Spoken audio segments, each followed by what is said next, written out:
Ma'am जब भी फिल्मों को लेकर सर की बात हुई थी तो रिसेंटली 4-5 साल पहले सर ने कहा था कि उनकी फिल्मों को रिलीज़ होने से रोका जा रहा है, ऐसी कुछ पॉलिटिक्स की जा रही है। हाँ, उनकी 2-3 पिक्चरें रिलीज होने से रोक दिया था। पॉलिटिक्स तो देखो भैया, पॉलिटिक्स कहाँ नहीं है, हर फील्ड में पॉलिटिक्स है। अभी गोविंदा जैसा एक्टर तो कोई है नहीं, तो सैबोटैज तो करेंगे सब उसको। तो उसकी 3 पिक्चरें रुका दी थी, उसको प्लेटफॉर्म नहीं देते, ये बात सही है। बट मैं बोलती हूँ कि ऐसा घमासान पिक्चर बनाओ कि लोग सामने से खरीदने के लिए आए। लेकिन क्यों ऐसे लोगों को क्यों इस तरह की जलन होती है इंडस्ट्री में, क्या है ये? यार कौन किससे जलन नहीं करता, ये तो बताओ। कोई किसको चढ़ता हुआ देख सकता है क्या ये इंडस्ट्री में? आप ये बताओ मुझे। सही बात। अगर आपके पास ग्रुपिज्म है ना तो वही सब चढ़ सकते हैं। अगर आप बगैर ग्रुप के हो ना तो आपको कोई पूछेगा भी नहीं। ये इंडस्ट्री पता नहीं ऐसे कैसे हो गया है। मतलब वक्त बहुत बदल गया है। हाँ, अच्छी बात थोड़ी है ये।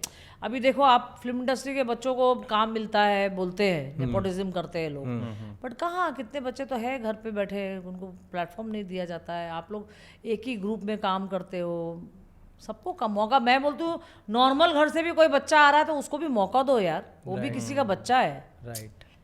आप अपने ग्रुप में ही करते हो, ग्रुप में ही करते हो, क्या वो ग्रुप किसी ना किसी में खत्म हो जाएगा तो क्या करोगे आप? अभी एक ही एक्टर को आप कितने बार देखोगे? सही है। सब थक जाते हैं ना देख देख के। नया नया चेहरा है, नए नए बच्चे हैं, उनको मौका दो। अभी देखा जैसे सोनी टीवी में आता है सब। मैं तो आपको पता है इंडियन आइडल देखती हूँ, डांस का शो देखती हूँ। अच्छा। मैं बाकायदा रोती हूँ मैं जब वो गाने का जो आता है ना शो, इंडियन आइडल का गाने का, मैं रोती हूँ घर बैठ के जब देखती हूँ ना। गरीब बच्चे, भगवान, मैंने बोला देखो गरीब के बच्चों को कितना टैलेंट है, और हम अमीर के बच्चे को दुनिया भर का फैसिलिटी दे दो, साला गाना ही नहीं।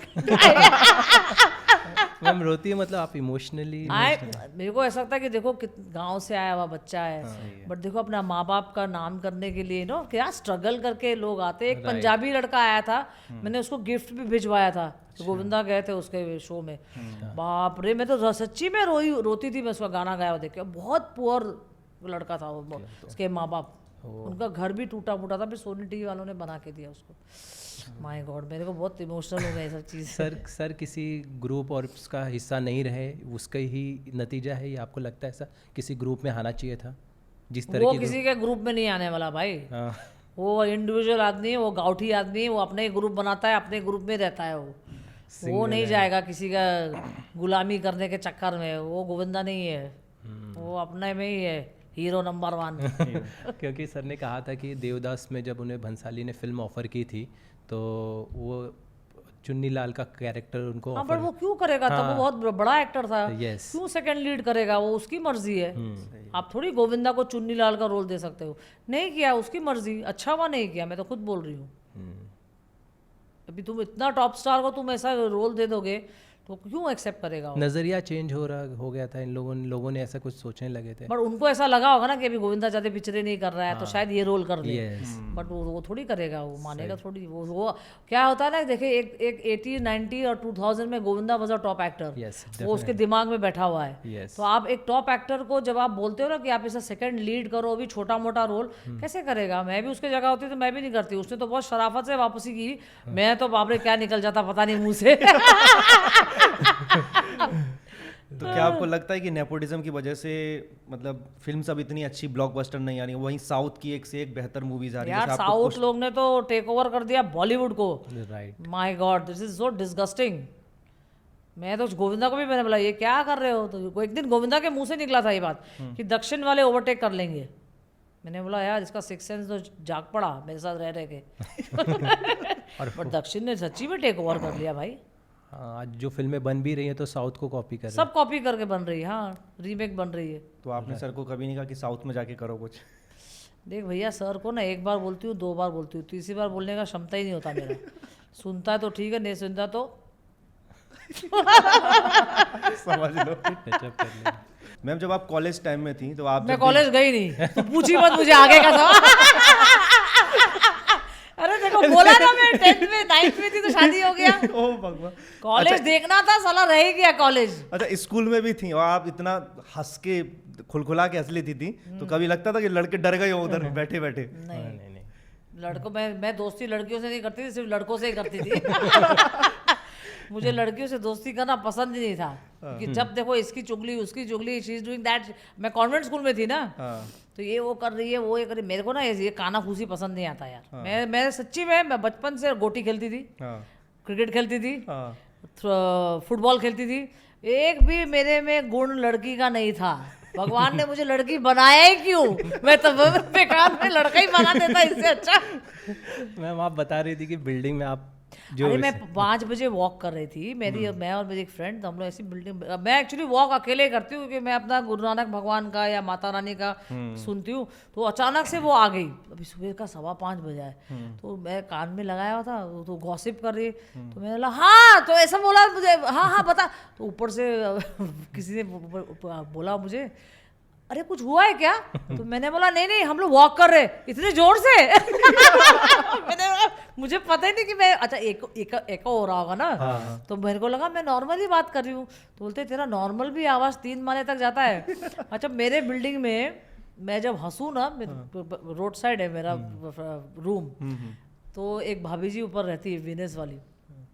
अच्छा जब वो मैं आउटडोर चले जाती हूँ ना, तो वो बोलते बिल्डिंग में बड़ा शांति है आज, तो जैसे मैं आ जाऊँ ना तो जोर जोर से हंसने का बाद, अब सुनीता आ गई लगता है आउटडोर से। मैंने बोला मेरा आवाज ऊपर तक जाता है भाभी जी, आपके आवाज और आपके हंसी से हमको पता चलता है कि आप बॉम्बे में हो। तो पड़ोसी आकर कभी टोकते हैं कि सुनीता जी प्लीज थोड़ा सा। तो हिम्मत किसी का नहीं है भाई, हंसने पे रोक टोक डालेंगे अभी। मैम सर के साथ जब इंसिडेंट हुआ था, देश भर में उनके लिए पूजा की जा रही थी, लोगों को पता नहीं था इनिशियल डे कि किस तरह से कितना है। तो उस समय ऐसा था कि जिस तरह से प्यार मिला, उस समय फैमिली का रिएक्शन कैसा था? मैं बॉम्बे में नहीं थी, यश बैंकॉक में था। मैं सुबह मैं गई थी खाटू श्याम दर्शन करने गई थी। मैं कलकत्ता गई थी पहले, फिर मैंने सर को बताया भी नहीं था, गोविंदा को, कि मैं जा रही हूँ खाटू श्याम, बट मेरे दिल में आया तो मैं चली गई थी। तो मैं दर्शन करके जिस दिन गोली इसको लगी, मैं उस दिन मैं सुबह उठ के मैं मेडिटेशन में बैठी थी। तो ये कलकत्ता जाने वाला था दुर्गा पूजा के लिए। तो अचानक से मेरे ड्राइवर का फ़ोन आया, और मैं फ़ोन उठाती ही नहीं हूँ कभी जब मेडिटेशन में बैठती हूँ। तो उसने 2 बार कॉल किया, तो शायद इसको गोली लगी, तो इसने बोला कि सुनीता को फ़ोन लगाओ। तो मैंने पहले पूछा कि इसको मारा किसने? तो बोलते नहीं, गोली रख रहा था मैं, तो मेरे पता नहीं लग गया, ऐसे बोले। फिर मैंने बोला कि ठीक है, पैनिक मत हो, शांति से रहो। तो बोले तुम कहाँ हैं? तो मैंने बोला मैं खाटू श्याम दर्शन करने आई थी, मैं वापस आ रही हूँ। तो मैंने बोला इसको कैसे अचानक से लग गया? फिर मैंने आके पूछा भी, मैंने बेटा तूने खुद ही मारा है क्या? तो मैंने बोला लगा भी तो यहाँ पे, जहाँ लगना चाहिए था वहाँ नहीं लगा। तो बोलते खुश तो बहुत होगी तुम। मैं खुश तब होती जब सीने पे लगता बेटा। उनको ना घर पे क्या है ना, मैं बहुत हंसाती हूँ। मैं ना, तू दुनिया को हंसाता है। वो हमेशा बोलते भी है कि मेरी बीवी मुझे बहुत हंसाती है। मैं घर में हंसते खेलते रहती हूँ, मेरे सर्वेंट्स के साथ, मेरे बच्चों के साथ। मैं जो कुछ भी मैं जो मुझे सैड जब रहना है ना, वो मैं सुबह 4 बजे अपना करके ख़त्म कर देती हूँ। अगर मैं टेंशन में भी हूँ, मैं कुछ सोच भी नहीं हूँ, पर 6 बजे के बाद मैं जैसे सुनीता हूँ अभी हूँ ना, वैसे हो जाती हूँ। मैं बच्चों को नहीं दिखाती कि मुझे कोई दुख है या क्या है। वो अपना सुबह भगवान के साथ कर लेने का, सारी बातचीत सुबह हो जाती है, सुबह खत्म करता है। वो उनसे बढ़ के मेरे लिए कोई नहीं है, और एक मेरी माँ से बढ़ के, ये दोनों मेरे भगवान है।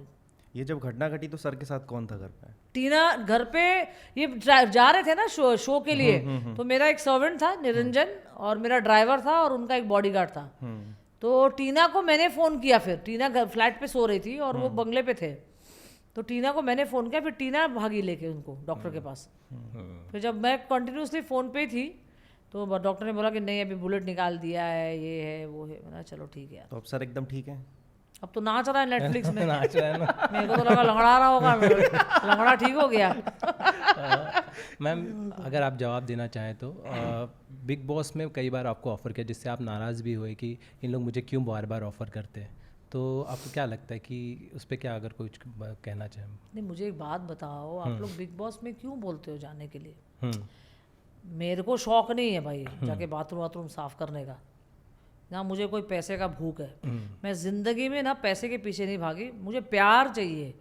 और बिग बॉस में प्यार नहीं मिलेगा, लड़ाई मिलेगा, गालियाँ मिलेगी, और पता नहीं कोई मुझे तो देगा नहीं, मेरे मुंह से ना निकल जाए, टीआरपी तो उनका बढ़ जाएगा ना। हमको क्या मिलेगा? नहीं नहीं, मेरे को कोई इंटरेस्ट नहीं। मेरी डॉटर को भी पूछा था वो लोग ने। To watch the full video click here. पूरा वीडियो देखने के लिए यहाँ क्लिक करें।